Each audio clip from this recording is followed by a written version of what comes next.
Hi. We got such a great response from the Fervent series that we decided to do another book. So we are going to be plowing our way through the book You'll Get Through This by Max Lucado. This is probably the most impactful book that I have read all year. It is chock full of hope and promises for ways that we can get through it. And get through it, I mean get through the yucky stuff in our lives, the stuff that's tossed in our path. This book also talks about how God redeems the broken. And that's really important because we are all broken in some manner. Max Lucado uses several Bible stories and Bible characters to illustrate God's provision for our life and his plan for the pain, the purpose in the pain that we go through, our hurts, our rejection, and our trials, and why valleys, when we are at the lowest of the low and we are slugging through the yuck, that is where our spiritual part of us grows the most. Valleys are great places for fertile soil, right? So when we are in our valleys, it seems to be where we grow the most spiritually.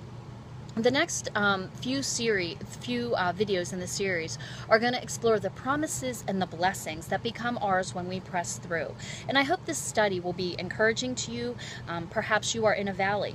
But if you are sitting on the mountaintop and your world is great, I hope that you will still study along with us in this book because it will equip you with the tools that you'll need to be an encourager.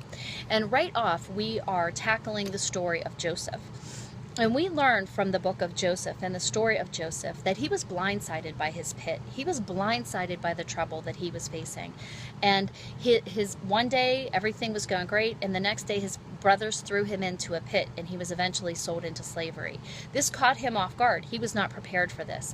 Much like the things that we go through, the trials and the tribulations. We pick up the phone, we take that call, we hear that diagnosis, we hear about that death, we hear about a relationship that is breaking up, or we are struggling in a relationship that we're currently in. And we find ourselves unexpectedly, off-guardedly in our own pit. So I hope you'll stick with me, and we will learn how to not only get out of the pit, but how to not only survive, but how to thrive. So join me as we press on in this book. You'll Get Through This by Max Lucado. I hope it'll be an encouragement to you. God bless and have a great day.